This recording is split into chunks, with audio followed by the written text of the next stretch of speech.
Are you sure you're truly living your own life? Every decision you make each day, from the food you crave, to the people you fall in love with, to the fears you try to avoid, how many of those are genuinely your choices? And how many are simply the outcome of a long chain of conditions? Your genetic inheritance, the environment you grew up in, fragments of childhood memories, the lessons drilled into you by adults, the silent pressure of society, or the wounds buried deep inside your heart? We often say, I want this, I hate that, I am this kind of person. But if you peel back the layers of this I, what will you actually find?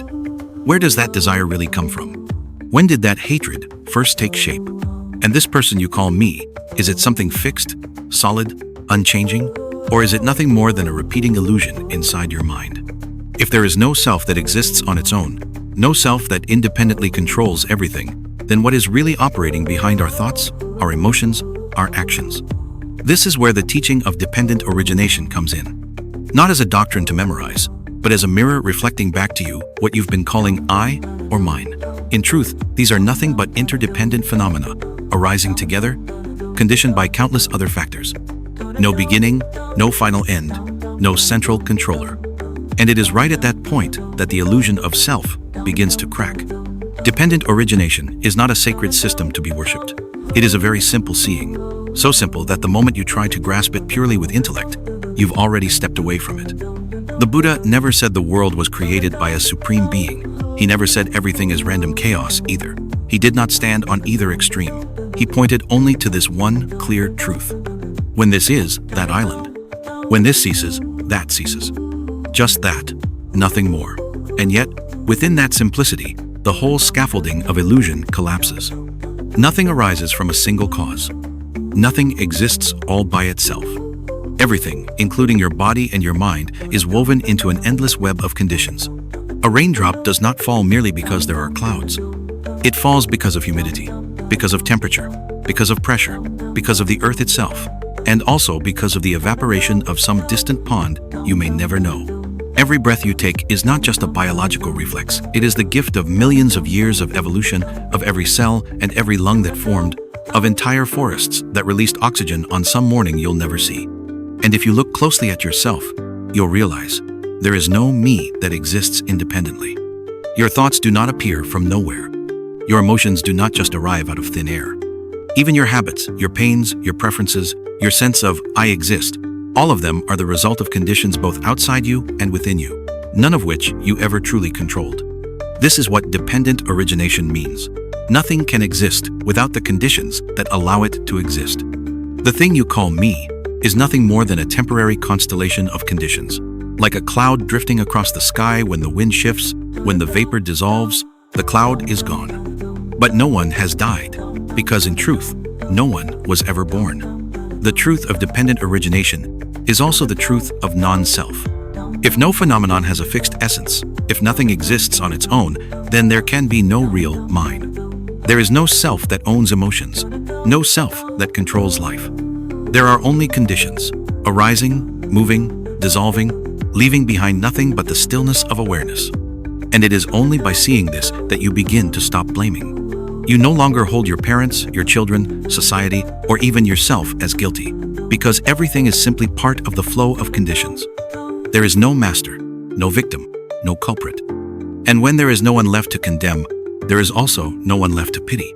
At that moment, you step into another realm, the realm of clarity, without possession. In the teaching of dependent origination, the Buddha was not describing some distant chain of causes stretching into past lives or future worlds. He was pointing to how suffering is born right here, within your own mind, in this very moment. And if you can see it here, you can also be free here. Think of it as a mysterious cycle, an endless wheel of becoming. Every moment you identify with something, every moment you react, every moment you cling, each of these is another link in the chain that gives birth to suffering. And it all begins with one thing: not seeing. Not seeing doesn't mean the lack of knowledge. It's not about being uneducated. It is a fog, a blindness, a failure to perceive the true nature of things. You imagine happiness comes from something outside of you.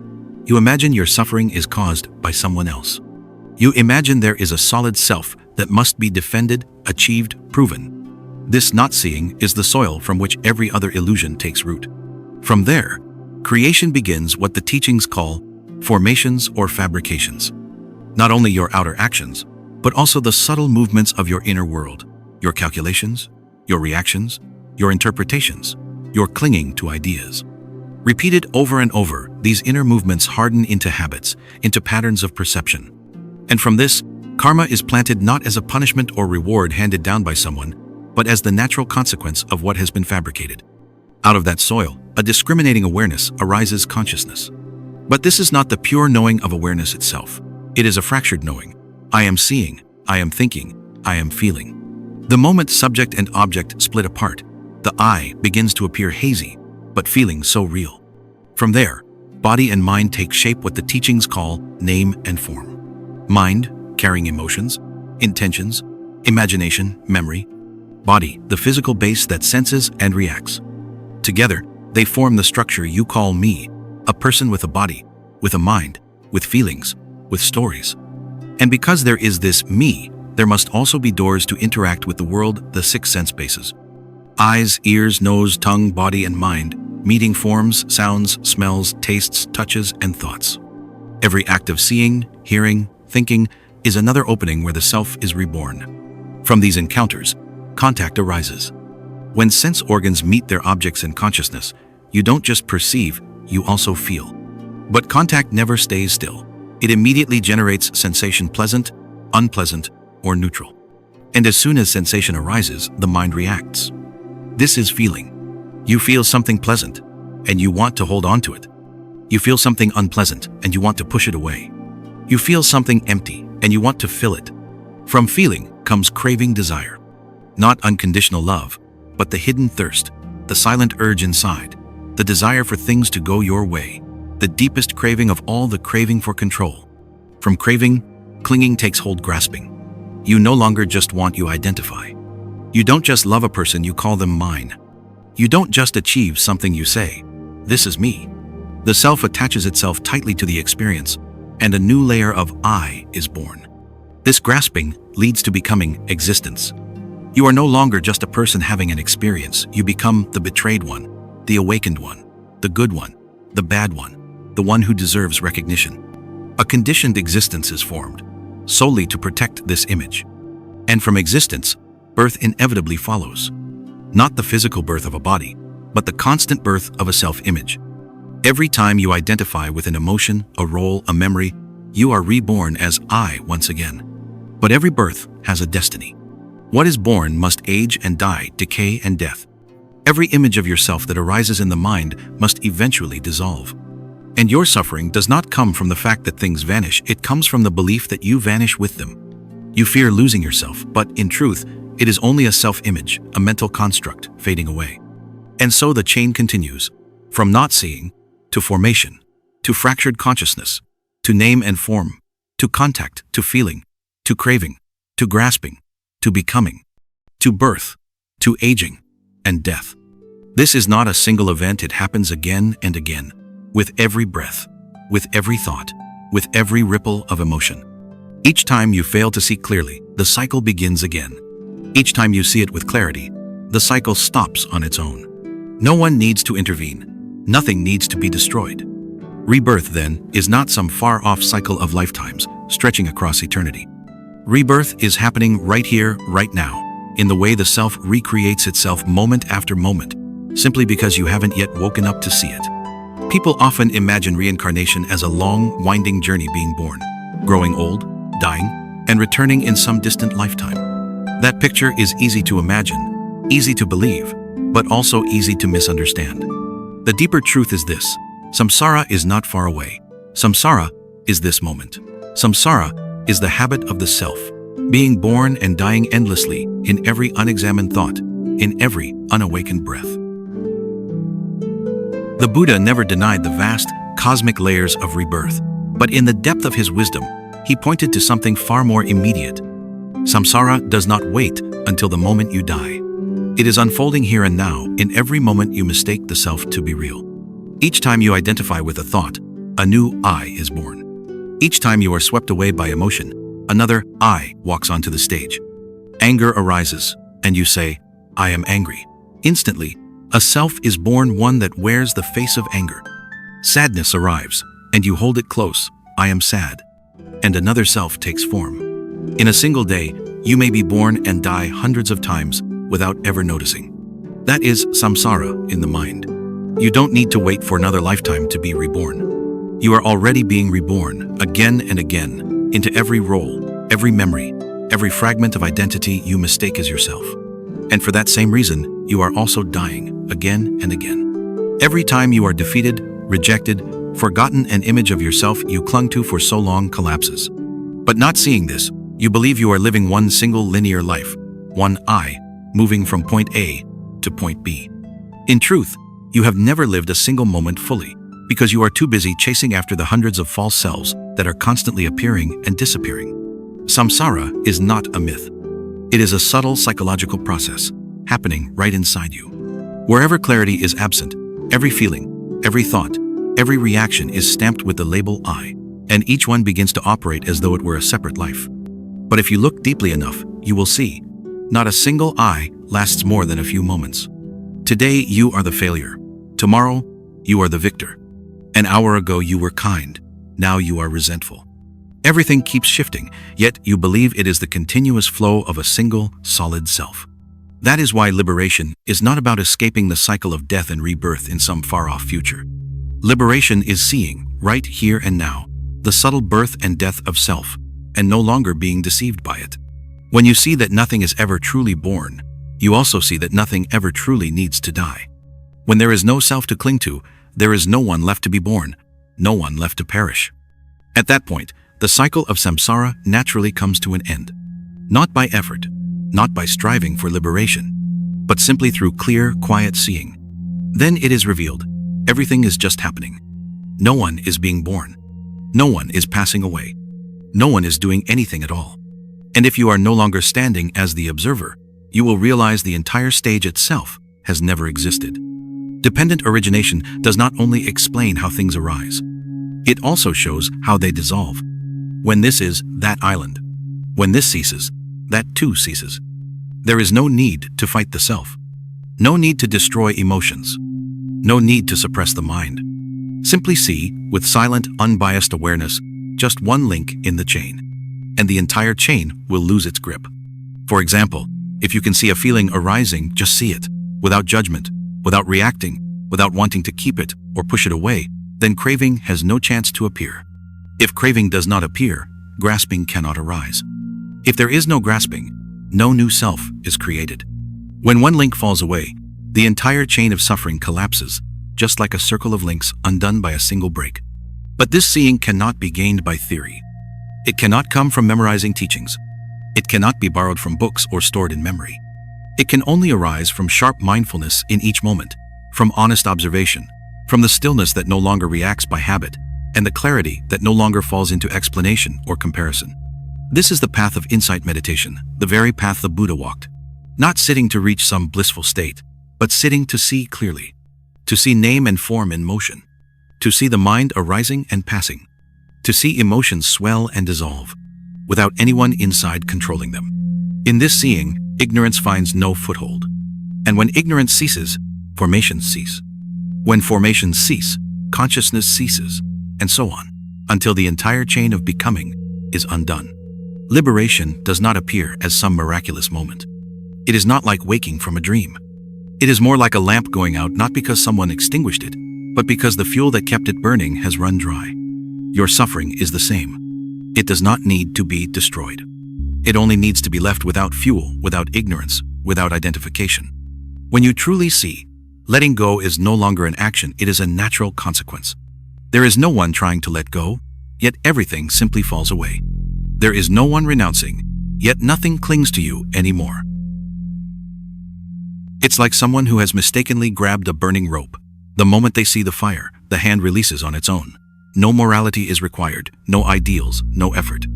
And right there, when every link of fabrication ceases to continue, that is freedom. Not the freedom to do whatever you want, but freedom from the very wanting itself. Freedom from the endless cycle of craving and suffering. This freedom does not belong to anyone, for the one who is liberated no longer exists. What remains is a luminous silence, formless and real as an island. One of the deepest implications of dependent origination is the insight into non-self. When the Buddha realized that every phenomenon in body and mind arises due to conditions, in that very seeing, the notion of an independent self vanished completely. There was no longer a basis to say, "This is me, this is mine, this is myself." We usually live as if there is a self behind everything, owning experiences, directing thoughts, controlling emotions, reacting to the world. But if you look closely, you will see everything is simply happening as a result of conditions. A sensation arises because the body meets an object. A thought appears because of memory, the environment, or a situation. An emotion surfaces because of habits accumulated in the past. Throughout this entire process, there is no fixed point to place a self at the center. Non-self does not mean you disappear or that you become indifferent. It simply means seeing clearly. There is no permanent entity living this life. What you call I is just a collection of countless elements interacting in the present moment: body, feelings, mind, and objects of mind. None of these carry the quality of me. When conditions gather, a phenomenon arises. When conditions dissolve, it disappears. There is no subject being born and no subject that dies. Because there is no self, suffering no longer finds an owner to cling to. You can still feel pain, but there is no someone who is in pain. You can still experience sadness, but there is no self grasping at sadness and turning it into identity. The greatest suffering does not lie in sensations themselves, it lies in the mistaken idea that I am suffering. That statement is the very root of samsara, where the self keeps placing itself at the center of every experience. And so, when dependent origination is seen clearly, you don't need to try to destroy the ego. You don't need to force yourself to let go of anything. All you need is honest seeing without judgment that everything is arising and ceasing due to conditions. No one is inside it. Nothing in it is me. When that seeing becomes steady, then even with feelings, thoughts, or turbulence, you are no longer deceived into believing there is someone experiencing them. In the realization of non-self, you do not become hollow or careless. Instead, you return to the natural state of presence, where pure awareness is not bound. Phenomena come and go, leaving no trace. Life flows without needing a controller. This is not a special state, it is reality itself, always present, but covered over by the illusion of self-intruding. And when there is no one left to suffer, suffering itself is no longer a problem. It is simply part of the flow of conditions, like the sound of rain. It comes, it fades, without needing anyone to endure or resist it. When suffering is seen in this way, liberation does not come from destroying suffering. It comes from the fact that there is no longer anyone who suffers. It is here that awakened wisdom blooms, not for a purpose, not for attainment, but simply because the conditions that fuel the sense of self are no longer sustained. No one sees dependent origination yet. Dependent origination continues to operate. That is the deepest paradox of this path. The very moment you say, I have seen it, the illusion of self has already crept back in. And the moment you say, I have seen, the seeing is no longer pure. The self has already slipped in as a witness, as an owner, and in doing so, it distorts reality. True seeing does not belong to anyone. There is no seer. There is no owner of the experience. Dependent origination does not require someone to observe it in order to happen. It is already present in every movement of body and mind, in every emotion rising and dissolving, in every instant when you imagine you are the one living this life. The knowing of dependent origination is not knowledge. It does not lie in words, it does not lie in analysis. It certainly does not lie in memorizing the 12 links. It only reveals itself when all attempts to understand are set down, and you quietly see life unfolding without a doer behind it. Every time a link in the chain of reactions is noticed in silence, without interference, the illusion of self cracks a little more. You don't need to wait for some great awakening. You don't need to search for a dramatic moment of enlightenment. It is enough to recognize, here and now, each whirlpool of experience arising, spinning, and dissolving, with no one controlling it, no one carrying it. And its fading leaves no noise. It brings no triumph. There is no celebration of liberation. It is so subtle you may feel as though nothing has happened. But it is precisely this, nothing, no owner, no achiever, that is the deepest essence of freedom. We do not need to become an enlightened person. We do not need to polish the mind into refinement. We do not need to reach any special state. We only need to see clearly that all striving to become is built upon a self that has never truly existed. And when that is seen, there is no longer any need for awakening, because no one was ever asleep. No need for enlightenment, because no one was ever lost. No need to end suffering, because there is no one to suffer. What remains is a stream of life simply unfolding. It does not resist. It does not demand. At its heart lies a peace that no one creates. Dependent origination is not a doctrine to believe in. It is not a framework for debate. It is a mirror that shines directly into what we call I, and shows that such an I was never there at all. Everything is happening due to conditions. And when those conditions are no longer fed, the thing we call self dissolves, like clouds fading into the wind. Liberation is not in front of you, not behind your effort, not outside of life. It is here, in the silent clarity, where you see there is nothing to do, no one to save, no path to walk, only a luminosity, with no keeper, no loser. And if anything remains after all this, it is not knowledge, but a state unbound by knowledge, a wisdom without a name, a presence without a center, a seeing that no longer stands anywhere. Thank you for listening, not as a student learning, but as awareness itself, turning gently to see its own reflection. Until we meet again, in the most ordinary moments, where dependent origination is still unfolding, and you are no longer the one being carried by it.